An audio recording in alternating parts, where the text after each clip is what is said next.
What's up, everybody? Welcome back to Pwnage Gaming.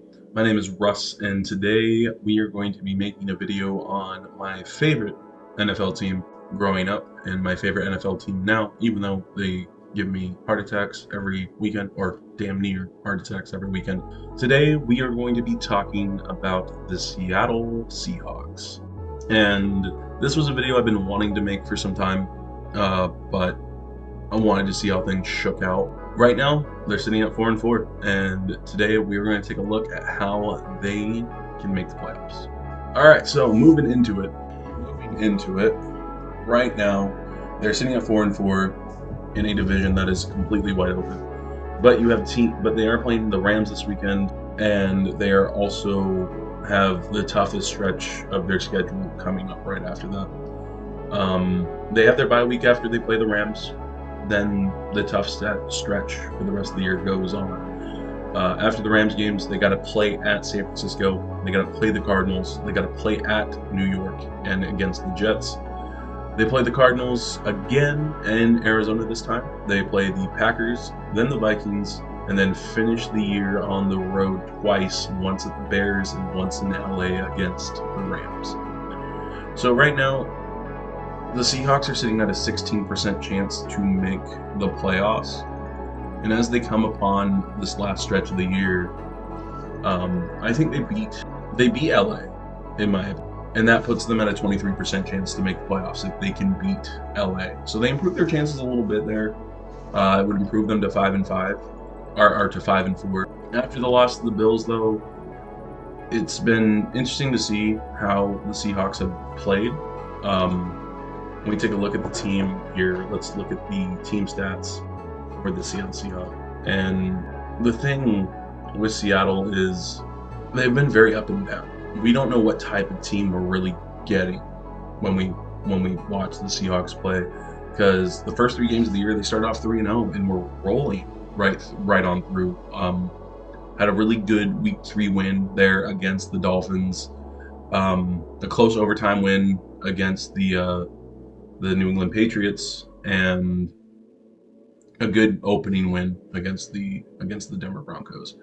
The defense looked really good, really well put together and solid through 3 games. And then we hit our first test of the year against the Detroit Lions on Monday Night Football.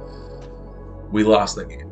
Then we would proceed to lose to the Giants the next week, and then in the same week lose to the San Francisco 49ers, dropping us to 3-3. And then bounce back, play our most complete game against the Atlanta Falcons, and then go out and lose to the Buffalo Bills that following Sunday. But taking a look at the team stats right now, it's been interesting. Seattle's also been dealing with injury bug too as well.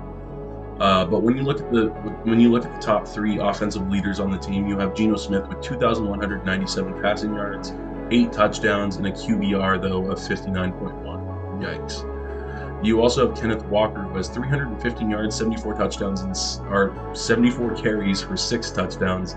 Then you have DK Metcalf at 598 receiving yards, 35 receptions, and only 3 receiving touchdowns.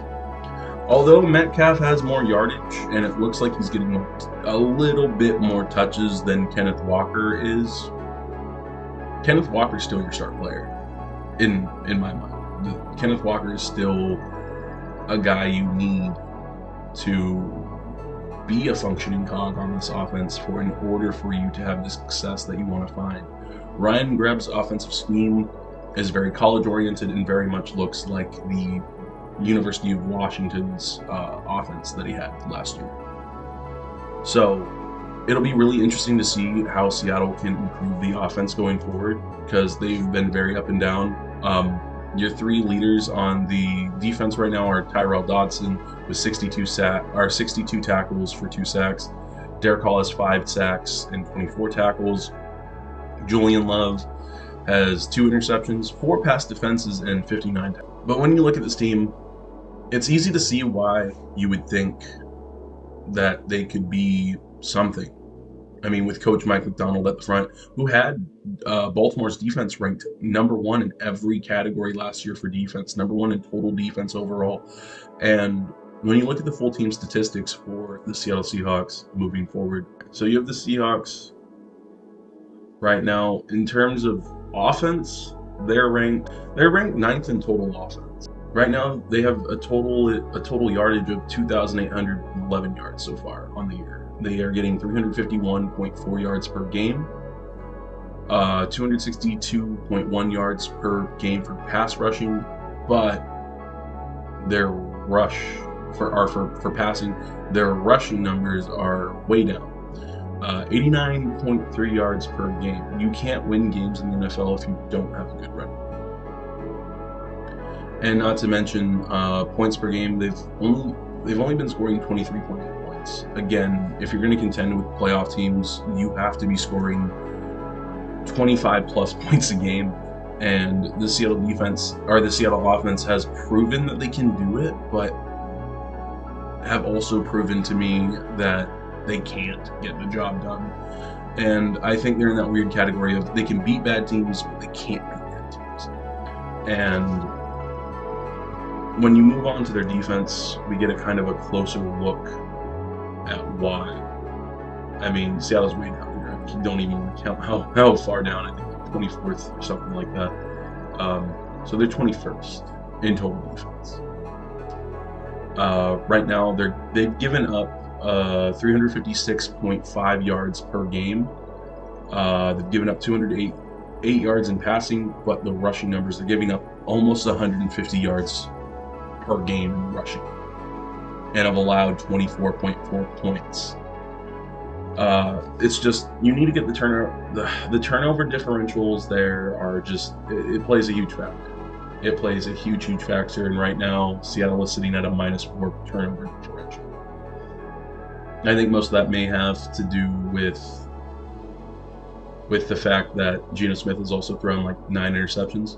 And I also think it has more to do with the fact that the defense hasn't been forcing as many key takeaways when they need to, when they really need them. Right now, looking at the numbers, you have Seattle with a total of 8 takeaways on the season. And compared to that, they have 8 takeaways and they have given the ball away 12 times. And that's just not winning football. They've made trades to try to improve the team, most recently trading for Roy Robert Harrison, I think that's his name, and getting Ernest Jones IV from Tennessee in exchange for Jerome Baker and a 4th-round pick. I like Jerome Baker, but he was getting burnt over the middle and seemed very timid. Did not seem like he wanted to tackle.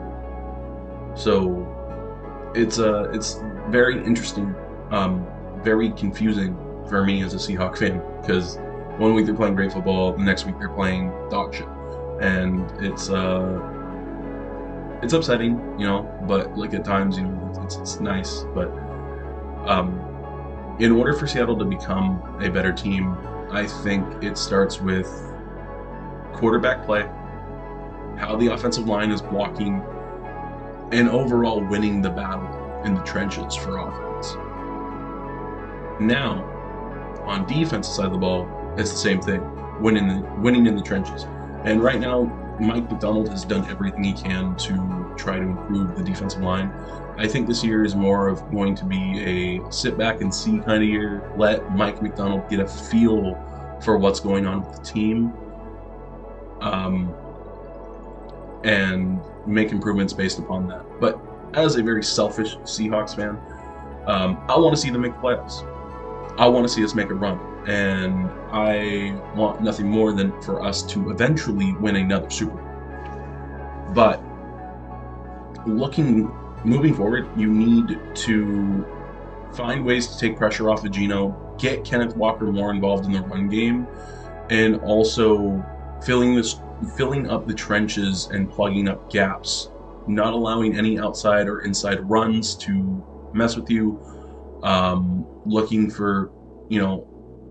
looking not to get tricked on play action pass as much, which I've seen Seattle take the bait so many times, and it's not even funny, especially in the game against Detroit.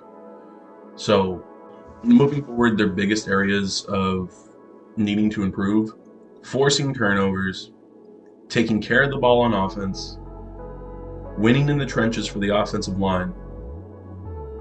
Although I've seen some people this week that I trust to block Geno Smith better than Stone Forsythe. Get Kenneth Walker more involved. And the fifth thing is discipline. We need discipline, seriously. Having a huge fight on the sidelines just shows lack of discipline and also is a very negative reflection on the coaching staff. If they can do those things moving forward, though, and make those improvements, I believe they can beat the San Francisco 49ers. I do. I think we're right there. We're really right there to see what happens. And if they beat the Niners, they jump up to a 45% chance to make the playoffs, with a 5% chance at the wild card and a 39% chance to host the wild card. If they beat the Cardinals, though, if they can beat all three of their division rivals in the next 3 games, not only do they take a good lead against the division, but they jump up to a 59% chance to make the playoffs. And this would put them at 7-4 for the moment. Then they play the Jets, which I think is a gimme game, and then you get the Cardinals again. So Seattle has the potential to win the next 5. If they win the next 5 and go to 9-4 on the year, I mean, you get a game against the Packers, that's probably a win for the Packers. You get a win against the Vikings, that's probably a win for the Vikings. I think Seattle beats the Bears. Say the Rams win out. And looking on this, they have a 92% chance to make the playoffs that way. But you change up any of these other ones, let's have the Niners and Cardinals win. They move to a less than 1% chance to win. So Seattle's playoff hopes are really, really going to be determined going within these next few games, because that'll determine what kind of Seattle team we got, and it'll also determine what kind of team we expect moving forward and what the aspirations of this team should really be. So the big games that we need to win are Rams, Niners, Cardinals, and beating the Cardinals twice. If we do all those things, we lose to the Packers, we lose to the Vikings, whatever. We beat the Bears at home, that'd be nice. And then we lose to the Rams. So it's going to be a tough road for Seattle, most definitely, and that's the unfortunate thing here. But it's just crazy to see how much of a difference that's really going to make,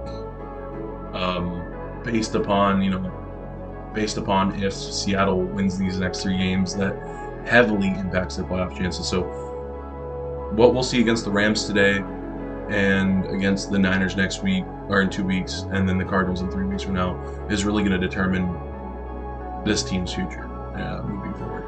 So I have faith that they can get it done. I have faith that they can honestly run the table if they can play like they did during the first 3 weeks. And if they played how they played in Atlanta, they would be an even scarier team. They just need to get that consistency down. And like I said, this is first year for head coach Mike McDonald. So, but yeah, that's my whole synopsis on how Seattle can make the playoffs.